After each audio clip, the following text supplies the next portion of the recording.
In this video, we are discussing some major news. Tony Khan has revealed that he will be letting some talent go. It's just part of the business. It is what it is. We're going to discuss that. Also, for those who care about ratings, you guys know that I don't, but AEW's ratings went up for the first time since September. I'm going to tell you guys why. And then also, Mickie James recently revealed in an interview with Denise Salcedo that WWE's open door is, well, still open, and the working relationship is still there. So, is she telling the truth? We're gonna discuss that in a little bit. If you guys want more videos like this, don't forget to click that subscribe button and even consider becoming a member for $4.99 a month. Check out the links in the description. Early access, tons of cool stuff, VIP access. Make sure you guys check it out. So let's talk about Mickie James in this interview with Denise Salcedo, Instinct Culture. Very cool interview, and basically Mickie James was talking about WWE and Impact continuing their relationship. And I thought this was really cool. So she goes, yes, I think so. I don't know that it will be immediately. I think this was an opportunity for WWE to test the water to see if it was something people talk. And they say this will be great and this will get a lot of ratings and this will be a big buzz. But until it's actually in front of them, I think they can't actually see it. I feel now that they actually see the potential and how much the fans responded to it, the idea of it happening with the men or with the world championships, or something like that. Now, at least the idea of that as a possibility, and that door is open. So that's pretty cool, especially because it's not something that we're typically used to seeing. So I give WWE props for doing it. I still believe that it was a one-time thing for now. Very well true. It could eventually happen again. And if it does happen again, it'll be interesting to see how WWE pulls it off. I would suggest that WWE makes it a yearly thing for the Royal Rumble.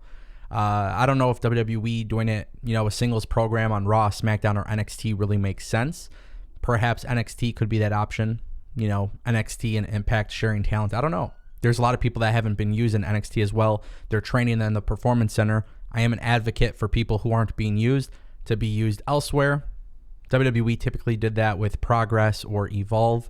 Now those promotions, things look entirely different in 2022. So this is what I would say. If you guys are expecting WWE to keep doing this, perhaps it is an option at the Royal Rumble. Otherwise, I wouldn't get my hopes up. With that being said, I do want to talk about AEW Dynamite ratings for February 9th, 2022. We saw the debut of Switchblade Jay White. We also saw the debut of Keith Lee. A lot of hype going into the show, and AEW has topped 1.1 million viewers. It was also the number one show on cable. Now, as you know, I've talked about this for a long time on this channel. I don't care about ratings, good or bad.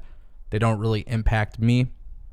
There's not really an argument that I'm going to have with you about ratings. You can talk about ratings until you're blue in the face, but at the end of the day, unless you're the one spending money on the product and whatnot, I don't really think you or I truly understand the magnitude of ratings. Obviously, you want ratings to be good, but for the most part, there is just so much more to this. There are so many layers, which is why I'm actually covering this.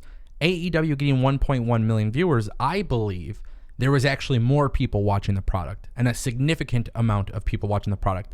The product had a lot of buzz on social media, and that's why I think 1.1, who knows how entirely accurate that is based on the technology that they use to calculate the ratings and whatnot. But my belief is that there was more excitement about last night's show, and that was really to do with the fact that Tony Khan was teasing these major announcements. Now, is this going to be something that lasts long for them, or will it drop again? AEW, it's going to be interesting to see that strategy and how they continue to keep the hype train going. And I'm not saying this as a bad thing. I'm actually saying it's a good thing. There was a lot of rumors about Keith Lee joining AEW. In fact, 6 days ago, we were talking about it on this channel. So that just tells you a lot about Keith Lee. People had this idea that Keith Lee was going to be there, and he showed up. So is this a good move for them long term? We can't really judge that right now. But of course, AEW, it is very clear when AEW is hyping up their own show, when they're gassing up their own show, when they're telling people there's a major surprise, when they're telling them there's going to be debuts in the Forbidden Door, wrestling fans are willing to tune in. And it's not just about the ratings. It's about the social media, the Google searches, the trending topics, the amount of tweets, the amount of engagement. That is where I think AEW really shined last night. Forget about the ratings. When you look at the social media and engagement, there was a lot of people talking about it. And I think that is good. Hopefully that is sustainable, but it's too early to say if it's sustainable. We've seen this happen before, and time again, it worries me that they do this, but at the end of the day, I'm not mad about it because I enjoyed the show. So going to be really interesting to see how things go long term. And guys, now for our final story of the day, we have to talk about this. I don't feel like a lot of people are talking about this, and this is not good, and it's not bad. It's just, it is what it is.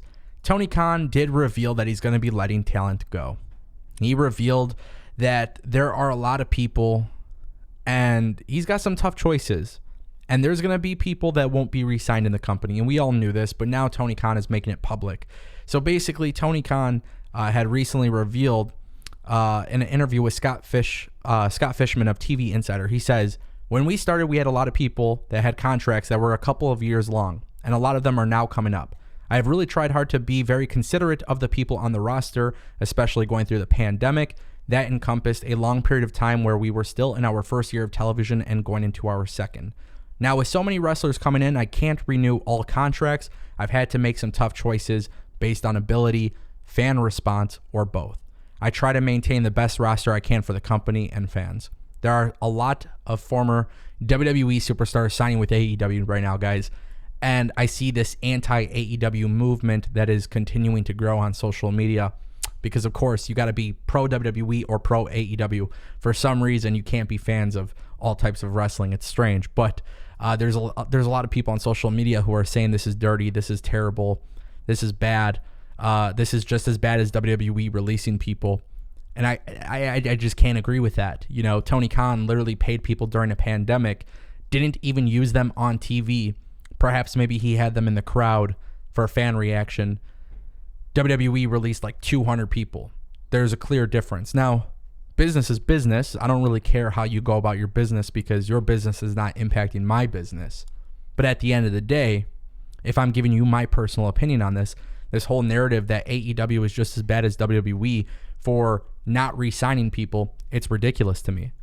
It is ridiculous. And I also find it very good that Tony Khan is being transparent about this because I think it would make him look bad if he wasn't, but he's being transparent about it. And to be honest with you, there is a lot of dead weight in AEW, and I've mentioned this. Now, there are people that have not been used, and I have recommended on my videos how to use them or what to do, and some people agree with it. But ultimately, at the end of the day, if you don't draw, if you don't get a fan reaction, if you're not good, this is a pro wrestling audience that is extremely hardcore. They will let you know. And there were a lot of people who got the company going in the beginning and they never really had a chance. And that's just the way it is. It's unfortunate, but that's the way it is. So with all of these new signings, hopefully we're starting to see a little bit more of this, like, hopefully, right? Hopefully we're seeing a little bit more flexibility with TV time, because if you start letting a whole bunch of people go, now you're making room for these new people, and then hopefully you could get back on track. I'm not worried about it. I think AEW will be fine, but it just goes to show you that Tony Khan, some people are going to try to paint this picture that he's a bad guy here, and I just don't see it. Let me know what you guys think in the comment section down below.